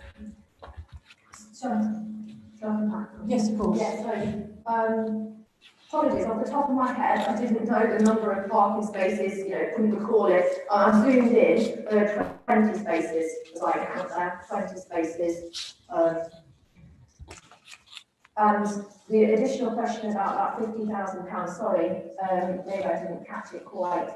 What officers are recommending is that because our view, taking account of what Essex County Council Highways have told us this week, is that £50,000 financial contribution wouldn't pass the necessity test. So we are not, as officers, recommending that form part of the heads of terms of the 106 agreement if members were to recommend determine this application in line with the recommendation. So if members were minded to approve and wanted that considered differently, and you're entitled to take a different view, but so you considered that necessity test was passed, then that money would go to Essex County Council Highways Authority for them to provide that pedestrian access. I don't know if Chris Owen, our council solicitor, wants to expand on this point about the legal tests that must be met for planning obligations to be properly considered by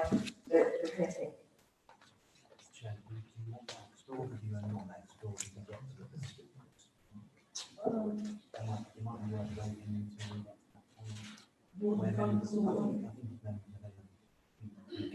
Whether or not to pass the test, then obviously we'll soon tell what decision is looking like to be made. Thank you very much. Councillor Williams, with one more question on the point, please. That's it. Sorry.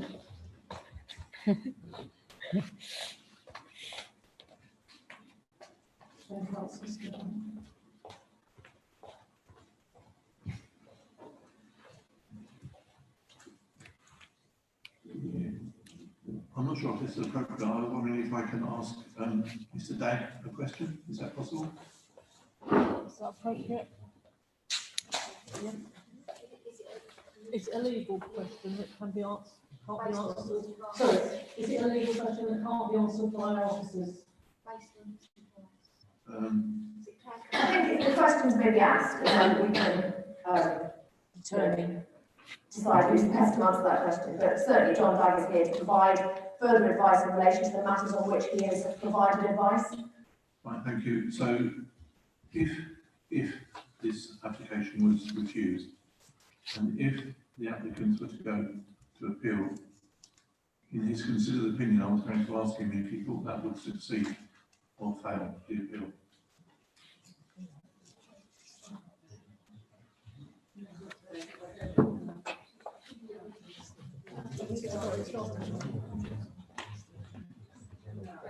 Don't think it's a planning consideration. Shouldn't influence the decision. Mr. Dagg can answer, but it shouldn't influence our decision on this.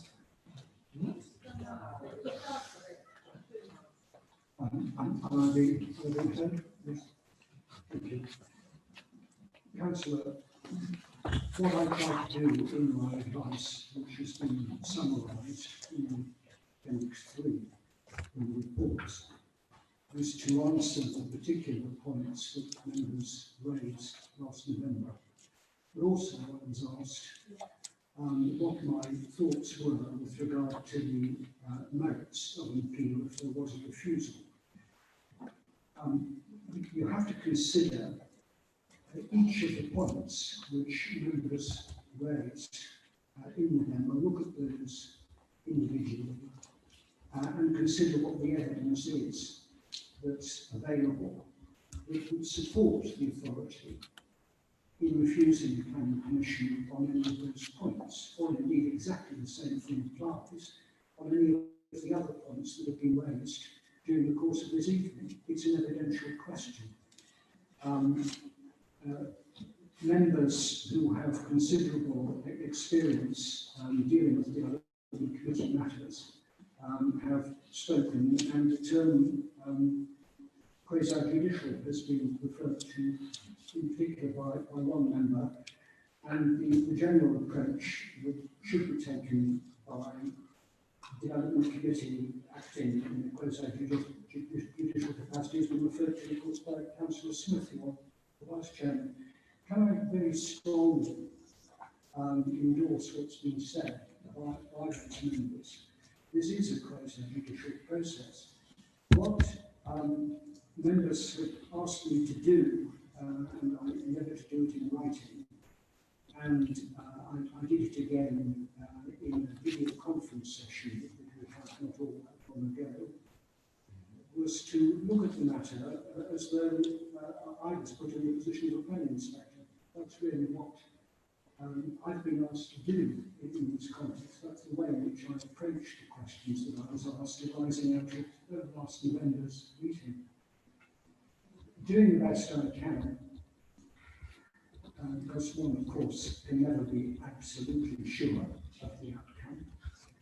But doing the best I can, I think that not only would this authority fail in an appeal situation, as I say, I think that Bloor Homes would have very, very considerable merits on the appeal.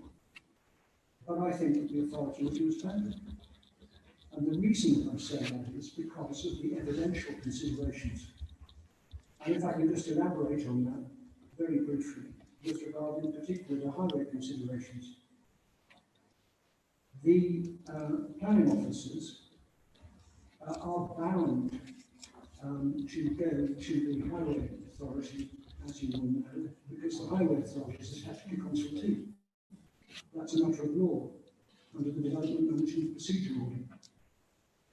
And from time to time, the relationship between the advice of the highway authority in connection with what eventual decision is taken by a planning authority has come before court. That's unsurprising.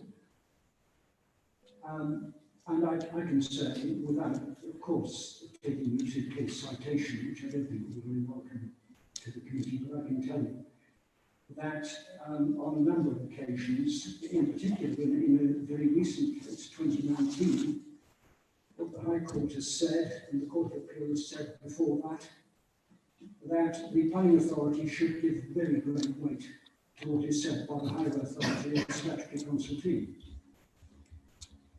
And the judge in the 2019 case that I have particularly in mind said that the most cogent reasons would be required to act against the decision, I'm sorry, not the decision, against the advice of the highway authority.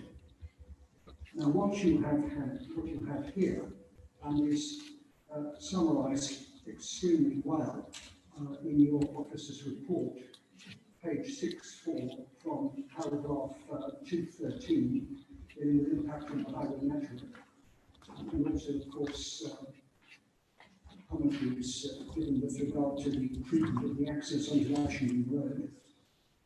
And that sets out what's been done as between your officers and the highway authority.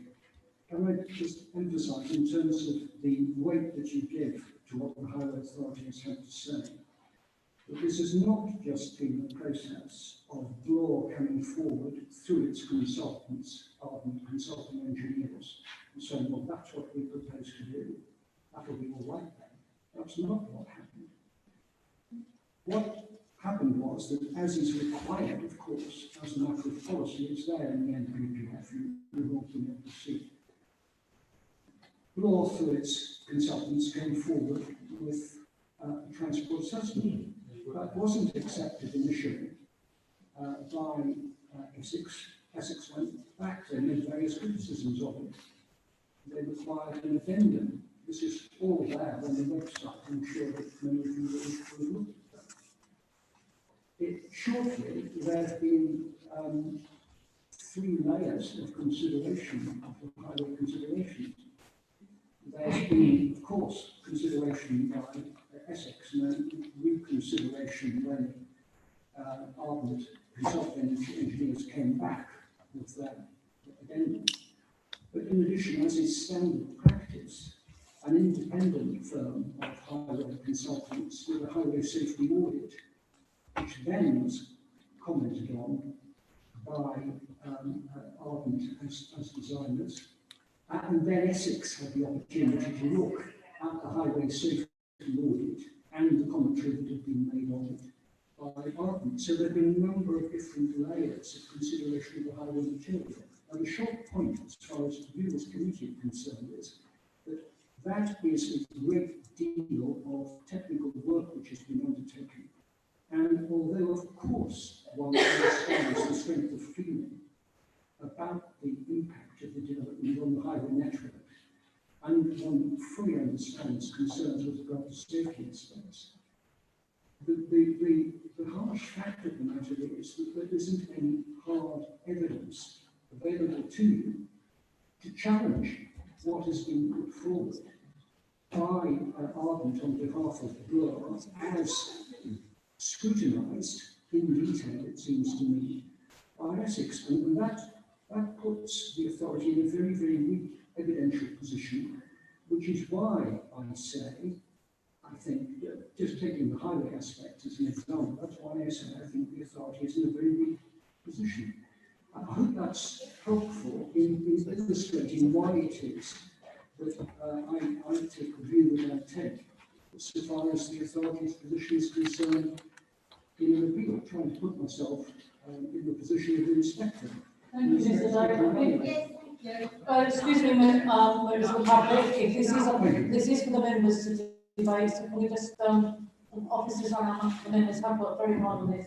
Thank you, Mr. Day. Councillor Smith.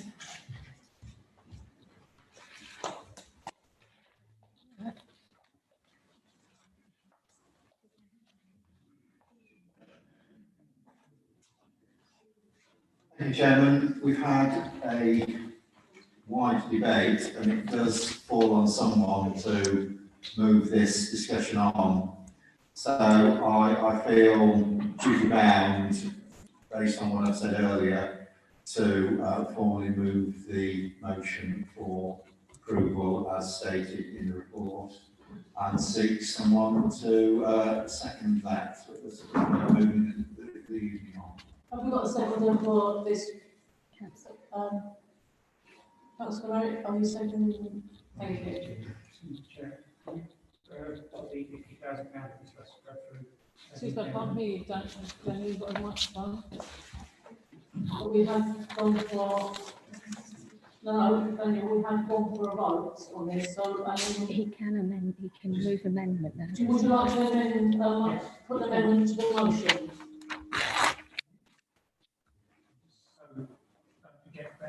£50,000 for the Not hearing. Can't hear you, Daniel, it's not on.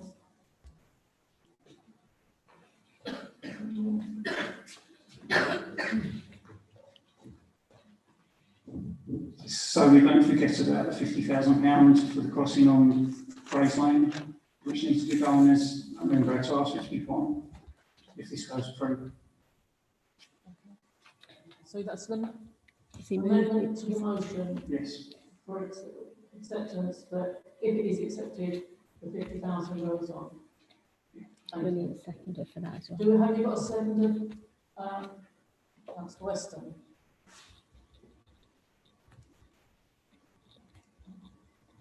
Right, members, we've had a motion on the floor for acceptance. Can you please vote for acceptance?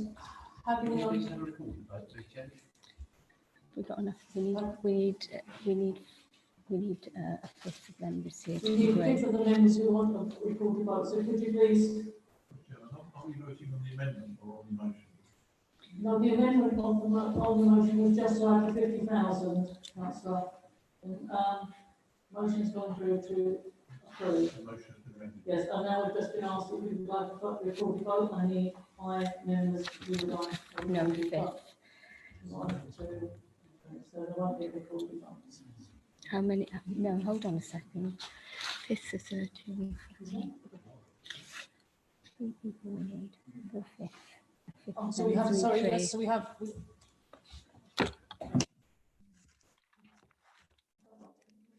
We need a fifth, we need 3 people, so we have got it through. I'm glad we did that. So we will get a recorded vote. So the motion is we have reporters.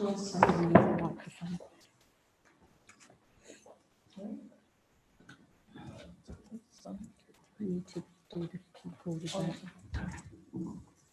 Members, we now need to vote on the acceptance of this application. Please raise your hands, please give them. No, it's Recorded. recorded. So Sonia's got to do it. Thank you, Sonia.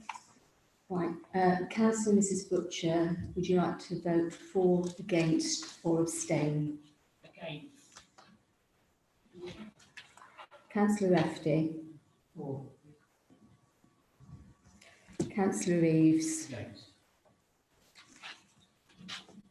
Councillor Mrs Gadsden? Councillor Norman? Councillor Merrick? For. Councillor Newport?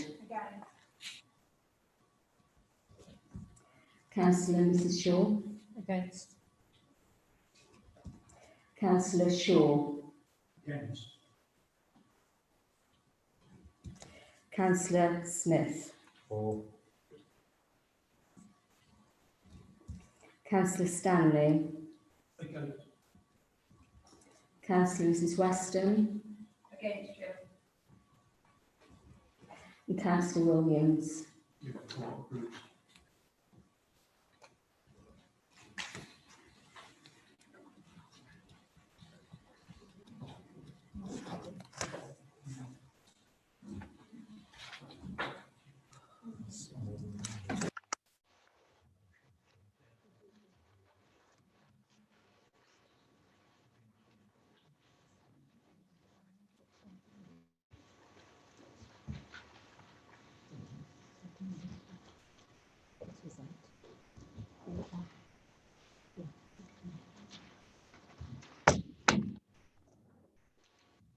Members, this motion has been refused, 5 for, 8 against.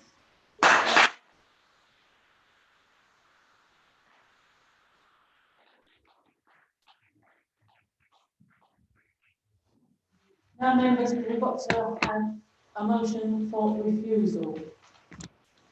Councillor Reeves.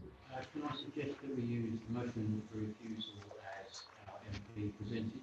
It seems very comprehensive to me, and it seems to have legal weight. No, sorry, we've got to have one, we can't, I can't hear you. The others have, can I have a microphone? Sorry, Councillor Reeves, so all members of the public can hear you as well. And we do need it from this committee. The actual reasons, please.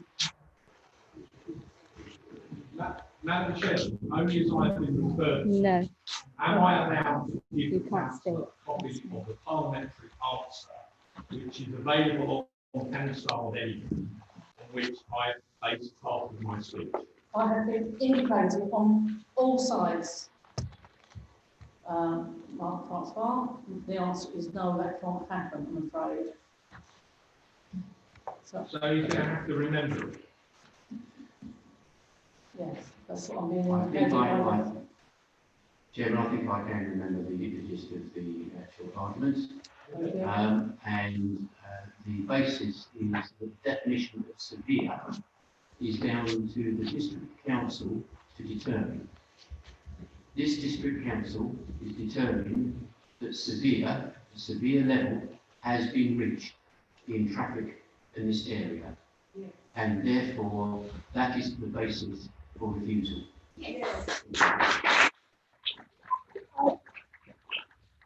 I will second that motion.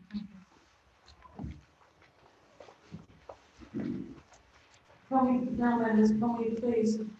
Second. I'll second it. I second it, yes, that's not. I had 3 people want to second it. Right, we have been asked if we could have a recorded vote. Can I ask people to have a show of hands who would like to recorded vote on this, please? 3 people, 4 people, some will do the vote. Thank you.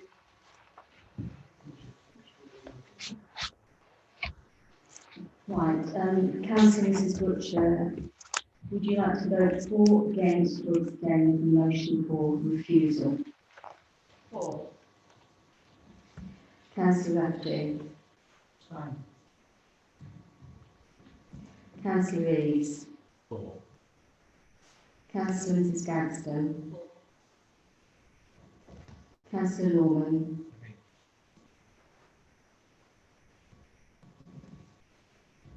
Councillor Merrick.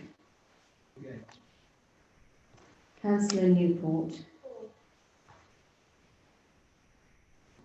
Councillor Mrs Shaw. For. Councillor Mr Shaw. Councillor Smith. Councillor Stanley. For. Councillor Mrs Weston. For, Chair. Councillor Williams.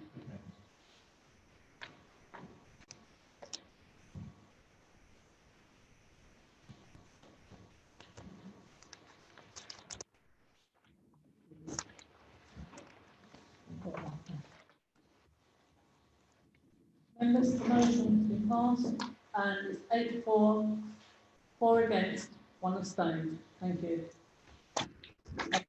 Thank you very much. Thank you. I'll close this meeting at 9:30.